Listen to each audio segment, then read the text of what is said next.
nós possamos nessa noite trazer um pouquinho ou tentar esclarecer um pouco os ensinamentos através das palavras de Emmanuel, psicografados pela mão de Chico Xavier. Essa mensagem que a Nilda leu na preparação, que é o 78, Segunda Carne,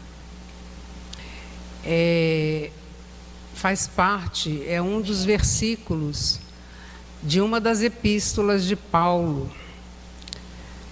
E essa epístola, ou seja, uma carta que Paulo escreveu aos romanos. Eu gostaria aqui só de falar um pouquinho de Paulo, para aqueles que estão chegando e ainda têm pouco contato dentro da nossa visão da doutrina, mas aqui pela Bíblia, onde fala sobre a introdução às epístolas de Paulo.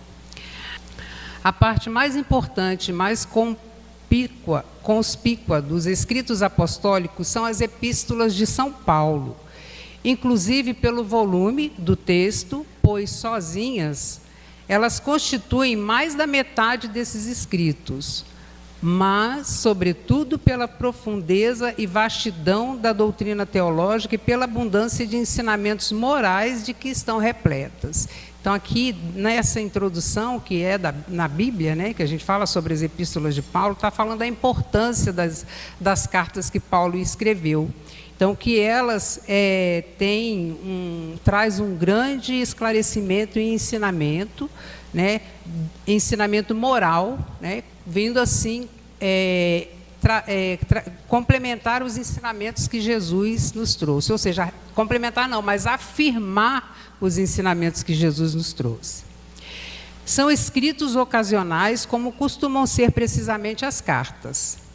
Nasceram da necessidade que o apóstolo sentiu de intervir com a pena onde não podia chegar com a voz, ou seja, ele através das cartas, né, dos escritos, ele conseguia chegar naqueles lugares onde ele não poderia ir com a voz. Isso por recomendação do próprio Jesus, porque certa vez Paulo estava assim muito aflito, ele consciente da necessidade que ele tinha de levar os ensinamentos de Jesus a toda aquela região de onde ele vivia, próximo a Jerusalém, Roma, né, toda aquela localidade. Ele muito angustiado, porque ele, uma pessoa só, ele não podia estar em vários lugares ao mesmo tempo. Então o mestre apareceu uma certa noite para ele e falou: escreve, manda cartas, e você será assistido, né, pelos meus, e te enviarei meus prepostos que poderão te auxiliar. Ou seja, a maioria das cartas de Paulo foram escritas através de um processo mediúnico. E para isso ele tinha a ajuda de outros discípulos que participavam com ele naqueles momentos em que ele se preparava para escrever essas cartas. Ou seja, na verdade, ele, em processo mediúnico, ele ditava as cartas e aqueles que o acompanhavam escreviam, e no final ele assinava. Então, por isso que ele fala aqui que esses escritos, né, nasceram da necessidade que o apóstolo sentiu de intervir com a pena onde não podia chegar com a voz, a fim de apaziguar litígios, dissipar dúvidas, aconselhar, aplicar remédio a inconvenientes, dirigir e iniciar ao bem, segundo as situações originadas pela vida interna das igrejas, por ele fundadas ou dependentes, de alguma maneira, da sua pregação. Mas nessas contingências é tão grande a variedade de casos e, sobretudo, a abundância de pensamentos e de afetos que afluem à mente e ao coração de Paulo, que se pode afirmar que nas páginas inspiradas do Apóstolos se expande toda a substância da doutrina e da moral cristã. Então, aqui um esclarecimento dessas cartas, como elas eram escritas, e dessa necessidade que ele sentia, né? E através de um pedido muito sincero e aflito, ele teve a resposta do Mestre Jesus de como ele poderia chegar a essas comunidades para levar a palavra de Jesus. Então, essa epístola aos Romanos foi uma das mais importantes, porque ela é considerada a epístola mais longa do seu epistolário e é considerada a mais importante. Ela trata da obra redentora do Cristo, aprofundando a carta aos Gálatas, que foi uma outra carta, né, que Paulo escreveu. Começa com uma profunda saudação e segue dando uma visão da humanidade não redimida. Eu trouxe isso aqui que é para a gente poder entender o texto de Emmanuel, né? Então ele fala assim, ele começa com uma saudação e segue dando uma visão da humanidade não redimida. Contempla a degradação moral dos gentios e os pecados semelhantes dos judeus, para concluir na necessidade da redenção realizada por Cristo para alcançar o perdão de Deus e a graça. A salvação provém unicamente de Cristo e a ela aderimos pela fé. Dom gratuito de Deus, não efeito de nossas obras. Ou seja, ele mostra aqui, né, que através dessas cartas, a salvação, ela vem através da fé que nós temos. Nós aderimos a essa necessidade de salvação e acreditamos que ela só vem unicamente pelo Cristo, pela fé que nós temos. Porque a fé não é um dom, a fé é um dom gratuito de Deus. Ela não é efeito das nossas obras. Ela não surge por aquilo que nós fazemos, mas sim está dentro de nós como uma essência divina ou uma necessidade que nós enxergamos de acreditar e crer e ter fé e confiança nas palavras de Jesus e nos seus ensinamentos. Roma era, naquela época, eles chamam no período neotestamentário, que seria naquele período em que tudo que se refere ao período que relata a história de vida, ministério, morte e ressurreição de Jesus. Então, naquele período, Roma era a principal localidade em toda a região do Mediterrâneo.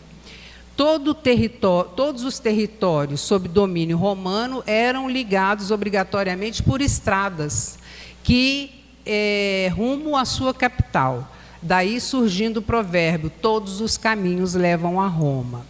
Essas vias oficiais eram estratégicas para o comércio e a migração. Já era uma metrópole para os padrões daquela época, imaginemos há mais de 2018 anos atrás, uma cidade com cerca de 1.200.000 habitantes, né? Quase que a metade do que existe hoje, do que a gente tem hoje em Brasília, né?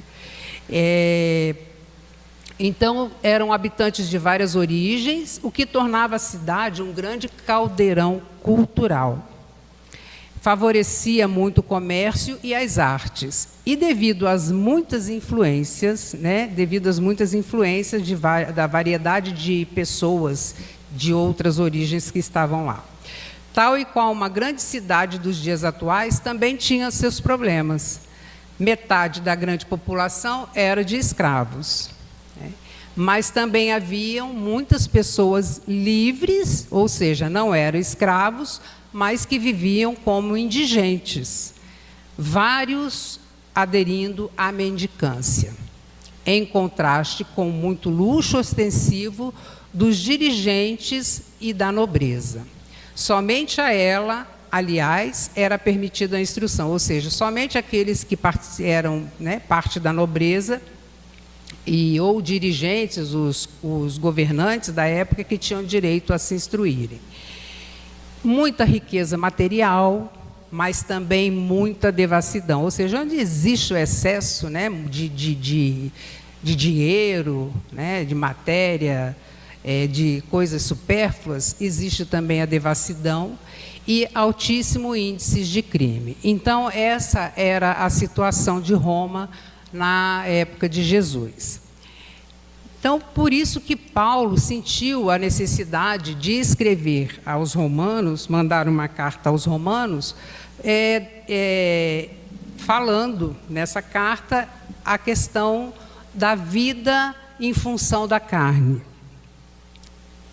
Então, no livro Pão Nosso, capítulo 78, intitulado Segundo a Carne, temos lá o capítulo 8, versículo 13, em que ele diz: porque se viverdes segundo a carne, morrereis. Isso já é dentro desse capítulo, quando Paulo se reporta aos romanos, falando da forma como eles viviam naquela época. A gente vê, pelos filmes que mostram, os livros de história, contam como os romanos viviam, como eles davam muito valor às questões da matéria, da carne mesmo, a questão da prostituição, do uso exagerado de bebida, de comida, jantares, falsos jantares, luxo, muito luxo para aqueles que podiam. E, em contrapartida, os escravos e os que eram, principalmente aqueles que aderiram à proposta de Jesus, ou seja, se tornaram cristãos, passaram a ser perseguidos e serviram até de diversão para os romanos. E eram jogados para serem comidos pelos leões, como se fosse um espetáculo para divertir a grande massa da nobreza romana. Então, o que ele quer dizer aqui quando ele fala assim, quando Emmanuel fala: para quem vive segundo a carne, isto é, de conformidade com os impulsos inferiores, a estação de luta terrestre não é mais do que uma série de acontecimentos vazios. Se nós ligarmos, então, a esses impulsos inferiores que nós temos, da busca incessante de saciar e de satisfazer os desejos materiais, principalmente os desejos físicos e orgânicos, que não sejam de forma comedida, nós estaremos tendo uma vida inútil. De nada serve essa vida, porque é uma vida desregrada, com excessos, com exageros, e estamos fugindo completamente da necessidade que nós temos do abrigo, que é essa vestimenta que Deus nos deu para que nós possamos passar a nossa jornada, passar pela jornada terrestre. Então, ele diz que quem vive segundo a carne, conforme seus impulsos inferiores. Então, aqui é importante nós prestarmos bastante atenção o que são esses impulsos inferiores e aonde eles nos levam, o que nós ganhamos com isso ou o que nós perdemos com isso. Para que esses acontecimentos, chamado aqui de vazios, não tornem a nossa vida inútil. Em todos os momentos, a limitação ser-lhe-á fantasma incessante. Então, se vivermos voltados para saciar os desejos da carne, nós vamos ter, em consequência disso, o medo, porque nós sabemos que vamos estar sempre... o nosso organismo, o nosso corpo, aquilo que nós fizermos, as pessoas que estão em torno de nós, todos esses poderão sofrer as consequências dos nossos atos, das inconsequências dos nossos atos. Então, poderemos causar sofrimentos não só a nós mesmos, como aqueles que convivem conosco. E, por isso, nós temos o medo da limitação que poderemos sofrer pelos excessos. Inconscientemente, esse medo se instala em nós. Por mais que nós achemos que estamos vivendo bem, que estamos gozando a vida da forma como nós queremos e que achamos que é bom, Então, o medo está ali, porque, de uma forma ou de outra, mais lá na frente, as limitações começarão a acontecer, consequentes do excesso que nós fizemos. Se foi através da gula, se foi através do excesso da bebida, do uso exagerado de substâncias químicas e da nossa má conduta realmente em como viver, em como nos alimentarmos, em como usarmos o nosso corpo, na vida, no sexo desregrado, na frente nós teremos limitações. E esse medo está instalado inconsciente dentro de nós. O cérebro esmagado pelas noções negativas encontrar-se-á com a morte a cada passo. Ou seja, viveremos sempre inseguros também, porque fazemos sem ter segurança daquilo que estamos fazendo, da forma como estamos agindo. Essas noções negativas, que nós podemos chamar assim, são as ideias que nós temos a respeito das coisas que nos são trazidas, das sugestões que nos são dadas e que nós não sabemos lidar com ela.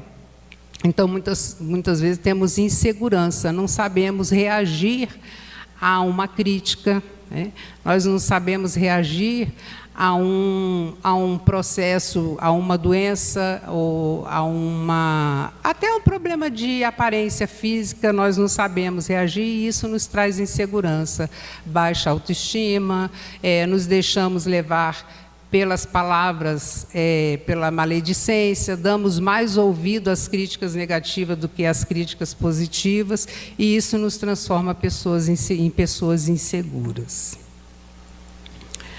Para a consciência que teve a infelicidade de esposar concepções tão escuras, não passará a existência humana de comédia infeliz. Então, vivendo dessa forma, mas lá na frente nós teremos as desilusões instaladas na nossa vida, porque acreditamos na maioria das vezes, em coisas que não são reais, ficamos nos iludindo com os nossos relacionamentos, criamos, projetamos, vamos dizer assim, situações que não são reais e ficamos vivendo numa mentira. E quando caímos na realidade, vem a desilusão. Brevemente, quando nós encontramos alguém, começamos a nos relacionar com uma pessoa, e é claro, os olhos não veem os defeitos, só veem as qualidades, a gente começa a idolatrar até determinadas pessoas com quem nós convivemos.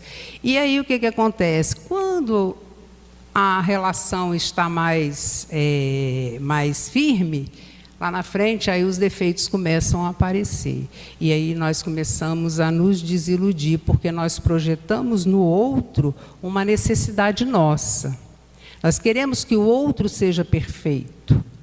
Nós queremos que as pessoas nos agradem sempre, ou saibam nos retribuir o bem que nós fazemos.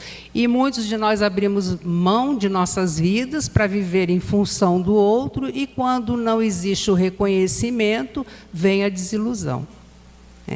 Poxa, dediquei minha vida inteira a uma pessoa, essa pessoa ela não soube me dar valor, ela não reconheceu tudo o que eu fiz, e aí a desilusão acontece.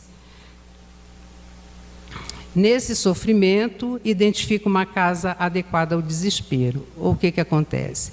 Nós, como estamos pensando de uma forma muito materialista, de uma visão muito materialista, nosso corpo, que é essa casa que nós estamos habitando, ele vai se transformar numa casa para abrigar o desespero, porque nós não soubemos nos conduzir.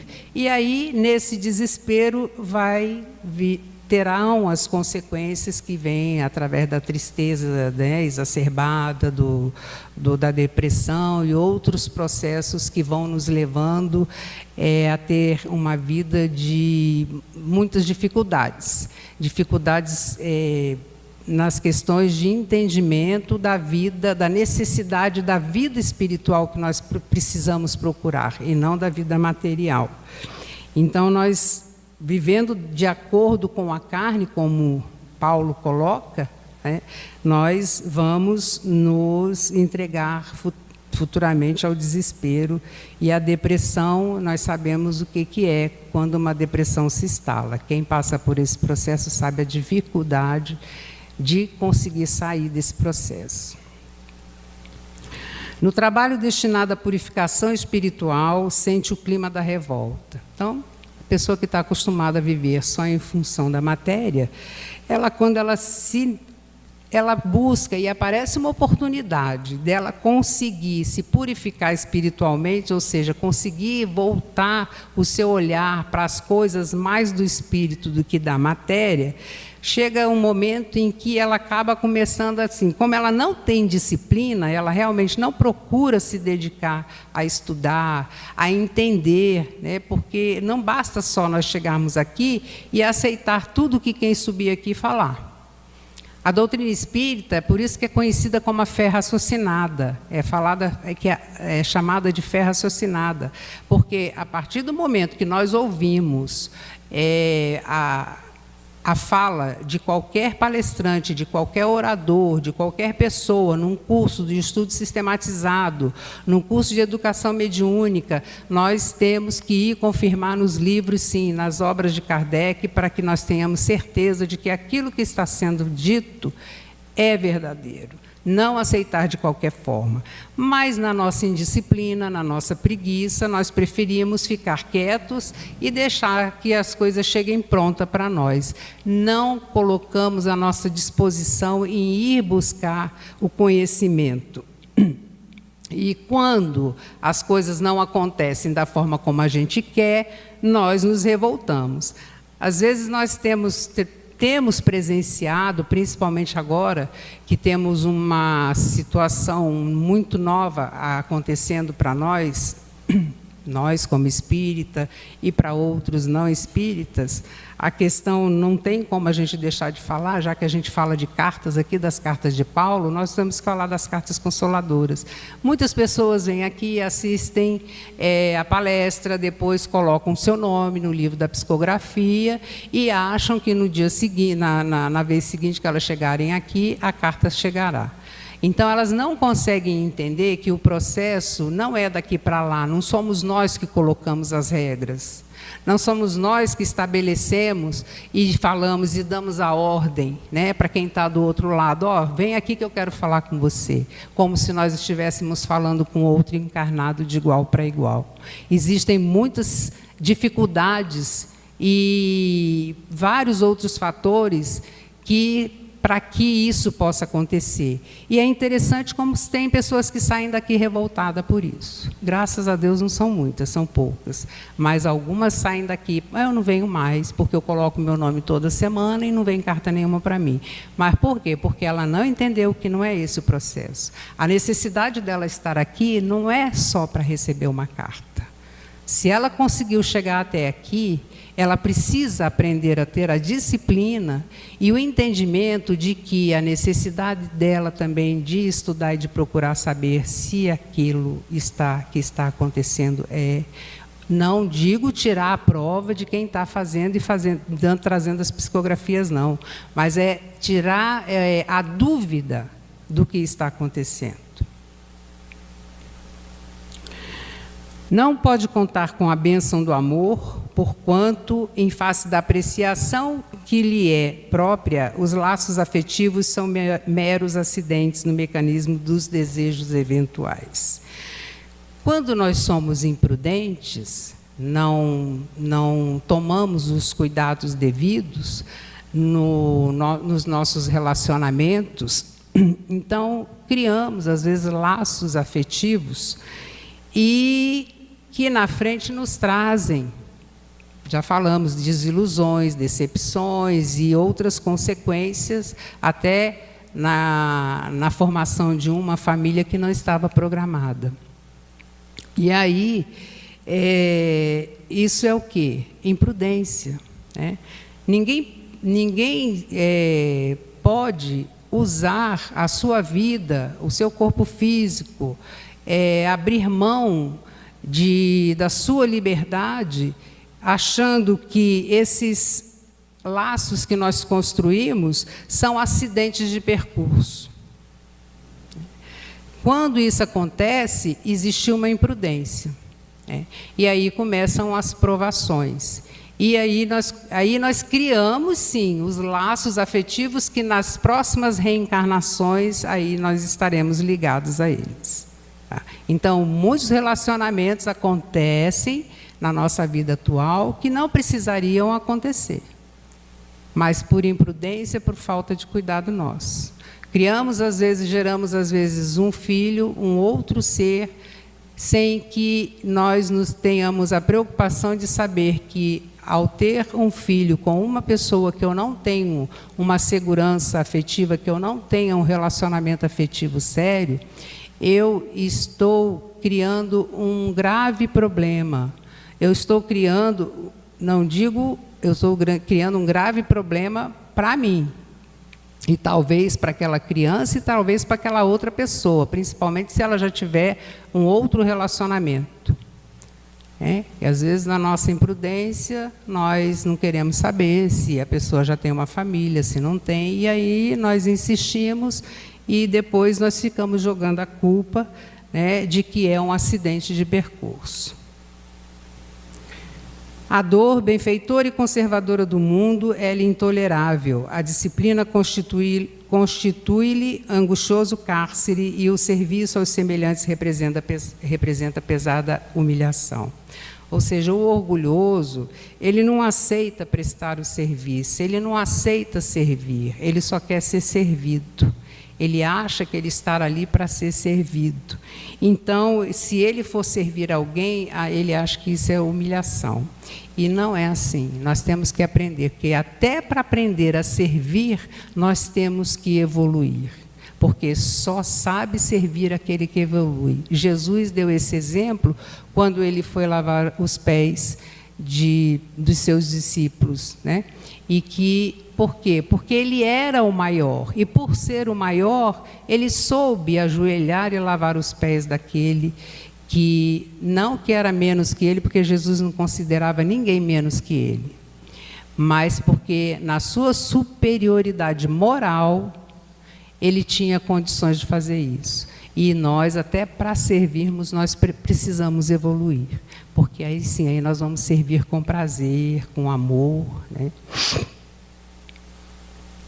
Nunca perdoa, não sabe renunciar, dói-lhe ceder em favor de alguém e, quando ajuda, exige do beneficiado a subserviência do escravo. Aqueles que são arrogantes, os orgulhosos arrogantes, né? Ele não aceita perdoar ninguém, não vive magoado a vida inteira, vai morrer magoado, vai passar para outra vida magoado e não vai resolver o problema dele, mas por quê? Pela arrogância e pelo orgulho dele, ele não consegue saber renunciar a determinadas situações ou coisas. E isso para ele é muito difícil, né? Ceder em favor de alguém, abrir mão de fazer sacrifícios em benefício de outra pessoa, porque ele, como já falamos lá mais atrás, a necessidade é aquilo que a gente coloca quando nós projetamos no outro a nossa necessidade e ficamos nos iludindo de que seremos reconhecidos por tudo que nós estamos fazendo. A ambição, o desditoso, o homem que vive, respira e age segundo a carne. Os conflitos da posse atormentam-lhe o coração por tempo indeterminado, com o mesmo calor da vida selvagem. Quantos aqui não matam, né, nesta terra? Aqui mesmo, né, falando na Roma antiga, na época de Jesus, quantos crimes aconteciam pela ambição, pela necessidade de ter, necessidade do poder, né? Então, a ambição leva o homem a cometer muitos desatinos. E ai dele, todavia, porque a hora renovadora soará sempre, e se fugiu à atmosfera da imortalidade, se asfixiou as melhores aspirações da própria alma, se escapou ao exercício salutar do sofrimento, se fez questão de aumentar apetites e prazeres pela absoluta integração com o lado inferior da vida, que não poderá esperar do fim do corpo, senão sepulcro, sombra e impossibilidade dentro da noite cruel. Ou seja, se vivermos de acordo com a carne, só pensando na carne, só pensando na matéria, o nosso fim, após a morte da carne, após a morte do corpo físico, será o vale das sombras, até que nós tenhamos condições de estender os nossos, levantar a nossa cabeça e os nossos olhos, deixar o nosso orgulho, a nossa vaidade de lado e pedir o socorro e a presença de Deus nas nossas vidas. Então, que nós possamos refletir sobre esse capítulo bastante para que nós possamos analisar a nossa conduta nessa nossa jornada terrena, de como estamos vivendo, em função do corpo ou em função do espírito. E quando nós percebemos que viver em função do espírito nos elevará sempre, nos levará a uma vida melhor, nos tornaremos felizes. Boa noite, obrigada, vamos ao trabalho.